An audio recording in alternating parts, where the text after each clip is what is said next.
Hi guys, this is my instant match review of the Tottenham Hotspur 1, Manchester United 0 victory at the Tottenham Hotspur Stadium. And as the players start to try and give each other hugs of congratulations, Matthias Tell on his haunches, he's worked hard all game. It was by no means a vintage Tottenham Hotspur performance. There was quite a lot wrong with it, but more importantly, 2 wins in a row now, a win against a team equally struggling with form and confidence, and some real signs from players who have come back from injury and from some of those players who played a lot of games that they wanted to start playing the Tottenham way a little bit more, the Ange Postecoglou way. I would still say, in terms of overalls, Tottenham looked very, very lacking in rhythm, especially in the front three. Really getting ourselves in some really good positions, especially on the transition, but making bad decisions. I'd have to start maybe by saying Sonny is still just not in great form. His confidence is definitely at its lowest ebb, I think, since he's been at Spurs. But a couple of wins in a row, like I said, and Gary Neville on Sky Sports gave his player of the match to exactly the same player that I would give mine to, Jed Spence. Literally, in my opinion, on course to potentially get Tottenham's player of the season. Kulusevski obviously had an unbelievable first half of the season, but his form has dropped off a fair amount. But now, Jed Spence, I have to say, playing unbelievably. And I was saying it during the watch along, I'll say it now.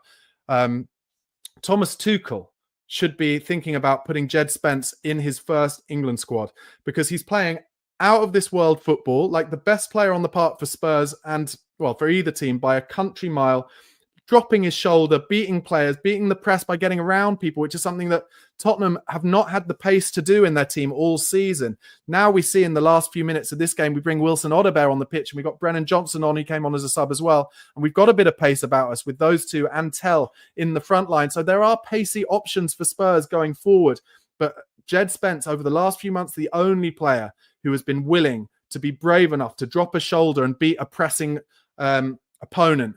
And he did that all game today, endlessly, getting the ball, going in narrow, going wide, giving and getting a 1-2 from some of his teammates. He really did put in an unbelievable performance. Also, I'm going to give props to Guillermo Vicario, his first game back for Spurs. And he really did show what an elite shot stopper he is, because even though it seemed to me like really the only chances that Manchester United had were because Tottenham were kind of giving them those chances, there were saves that Vicario had to make, especially one down to his bottom right from Garnacho. And overall, he did well. There's just a couple of occasions where I felt like his starting position on his line was a little too deep, and he could have done some sweeper keeping a bit better. But he saved us, really. I think if we had Kinski in goal today rather than Vicario, we would have conceded one of those chances. Kinski's just not quite as elite a shot stopper as yet in his career as Vicario is, and Vicario is a bit bigger. And certainly the save from Garnacho down to his right involved him getting full stretch to his near post down to the right, and a big, strong hand. They're just showing Ange Postecoglou going round the Tottenham Hotspur Stadium now. That is a huge performance for Ange Postecoglou, and victory, of course. More for the victory than the performance. Like I said, 2 wins in a row, Brentford away, Manchester United at home. And before those games in the league, we really were all saying it's hard to see where Tottenham are going to get their next win in the league from.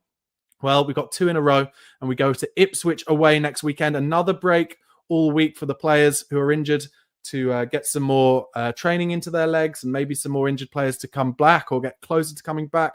I, for one, so excited to see, just in a little 5-minute cameo at the end of the game, Wilson Odobert. He beat more players for pace in 5 minutes. And of course, it was a tiring Manchester United team. So caveat there, as Spurs are actually up to 12th in the league. Oh, wow.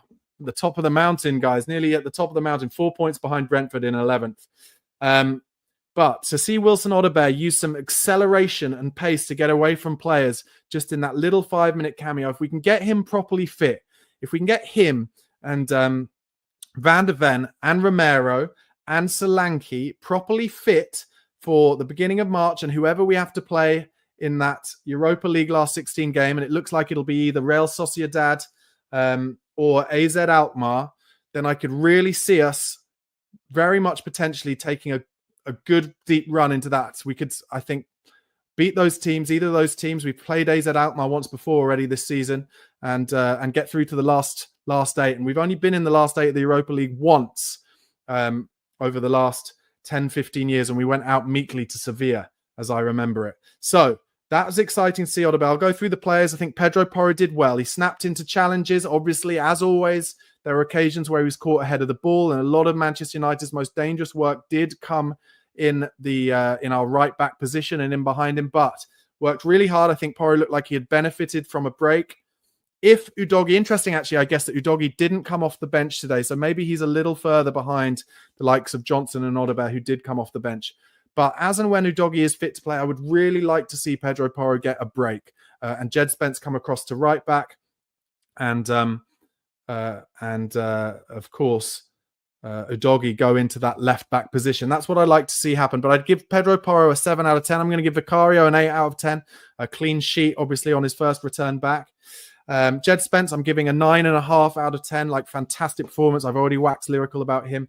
Big game for Kevin Danso as well. He went off with about 5 or 10 minutes to go. I hope there was nothing, no kind of injury reason behind that. Obviously, he hasn't played a lot of games in the last few months for, I think it was Lens, who he was at in France. And he had to play all of the first 2 games for Spurs against Liverpool and Aston Villa. So hopefully that's just being a little bit careful with Danso. Archie Gray came in for him at the end.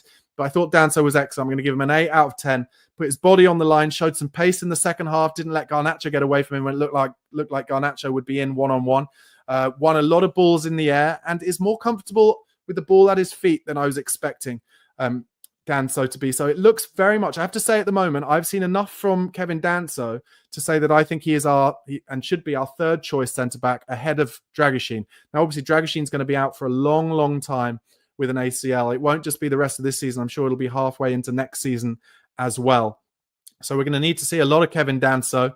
And also, let's be realistic. We don't know what's happening long-term with Christian Romero. So very good to see how well Danso has stepped into the breach, and I was very impressed with his performance today. Ben Davis gave us just what I would describe as a classic Ben Davis performance. A strong 7.5 out of 10. His passing is so underrated. He loves playing the ball in between the lines. He's brave on the ball. Gave a good balance on the left side with Danso on the right. They were both trying brave passes in between the lines into midfield. And Ben Davis, I think we have signed him up for his extra year, haven't we? If we haven't, I definitely would. Because with Dragusin out for so long, he makes an excellent 3rd/4th choice centre-back. And I think it was the right decision. I've been saying it on my videos in the week. I would start Davis ahead of Archie Gray, and I think that was the right decision. Really good in 50-50s, works really, really hard. So that was the back line. Then in terms of midfield, Bentancur, I thought he did pretty well. Certainly in the first half, he was kind of sweeping up nicely, putting his foot in.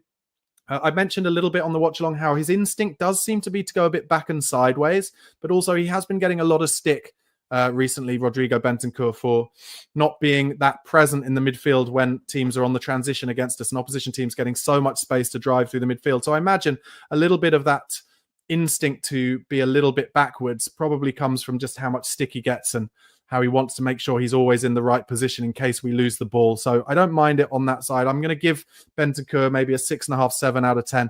Bergvall, I thought played well in the first half, but fell away a little bit. Not a huge surprise as a youngster. I guess I'll give him a 6 out of 10. And I thought James Maddison was excellent, especially in the first half, coming to get the ball off his back four, off Bentancur, something that we've really been missing when Maddison has been out. Kulusevski never likes to come, when he plays in that 8-10 role, he never likes to come quite as deep as Maddison does to get into that quarterback role and start things for Spurs.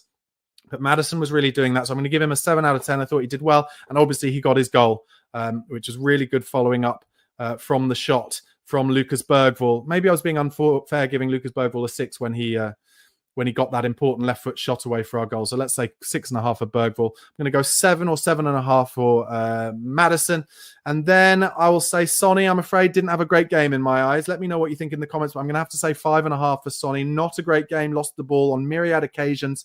Wasn't strong enough with his back to goal. And then when he did have chances going forward on the transition, where down the years for Spurs, he's been absolutely elite with his decision-making, not to mention his finishing. Just a few times where he seemed to be doing the wrong thing, showing a bit of a lack of rhythm, a lack of confidence. And he did come off in the last 10 minutes or so. But you never don't, with Sonny, he always tries his heart out. Of course he does. So it's not that he's not trying. It's just that he's really lacking rhythm. and a bit of confidence there. Tell, I'll give a 7 on the basis that he worked his nuts off all game. Not a lot fell for him. He had a couple of shot opportunities, one saved by Anana at the near post, one towards the back end of the game, towards injury time. Didn't really get hold of it. And he looks like a player who hasn't started a lot of football matches. He's putting his all in, but he's not quite striking the ball cleanly at the moment. So these minutes will really help him. And again, another week of training this week will help Tell as well. And then Kulusevski, in terms of the starters, I'll give him probably a 6.5 out of 10 as well. Again, tried very, very hard.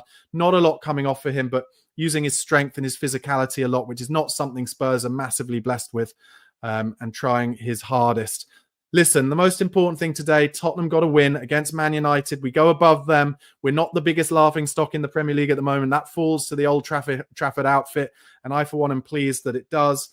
I have to say, Amorim looks like a broken man at the moment, and all of his comments coming out in press conferences about how United are a bigger club than Spurs, so the pressure's higher on him. He shouldn't be saying that stuff. I'm not a United fan, so I don't really care. It's not my place to say, but you know, you got to stay being positive, and you got to give it to Ange Postecoglou. Yes, he's been talking about the injuries, and I have to say, we did play some Ange ball today. We kept trying to play it his way. Frustratingly, at times, I felt we could have been maybe a little less naive in the second half and put our foot on the ball and let United try and come at us so that some spaces come up. But they're trying to play the right way. We saw more Ange ball today than we have in a good few months, I'd say, and a very positive result. And a positive 3 points, one that we needed, and good news for Ange. And now, as they show on Sky, some examples of the sit-in that has been called for. They've got the Time for Change banner out. And if you didn't know, they've asked the Change for Tottenham group have asked for fans to sit in at the Tottenham Stadium after the game to show their support for Change for Tottenham. And they just showed a bit of it. It didn't look quite as big, the sit-in in terms of numbers as the walk down Tottenham High Road did. It looked like there were 1,000 or 2,000 maybe numbers protesting on the walk down to Tottenham High Road before the game. But listen, I'm up for change for Tottenham. I don't know necessarily if it's as simple as I think we need a new owner. There is some talk of Qatar coming in, but you know, you've got to be careful what you wish for. It's very difficult. The change for Tottenham I want is for us to be patient enough where it gets to the point where Tottenham can afford to pay the kind of wages that Man City and Chelsea are. And I just don't believe, I'm afraid to say, that at the moment, only 5 years since we moved into the new ground, I don't think it's quite as simple as that yet. It took Arsenal about 13 years to spend any money whatsoever and not be selling their players after they moved into the Emirates, and even longer than that until they spent real money. So listen, I'm up for change for Tottenham, of course I am. But I don't see that many owners around the Premier League and around world football where I look at and think, oh, I wish you were there, you were my owner, because you're either an oligarch or you're a state using it for sport washing, or you're a very, very dodgy dealer indeed. Anyway, that's just my little thought on the protest. Most importantly, Tottenham get their win 1-0. James Maddison with the goal. Let's roll on to Ipswich now and try and get them back next week for the defeat they gave us at the Tottenham Hotspur Stadium. Go there fit and raring to go, and hopefully make it 3 wins on the bounce. Cheers. Make sure you give this video a like and press subscribe, by the way.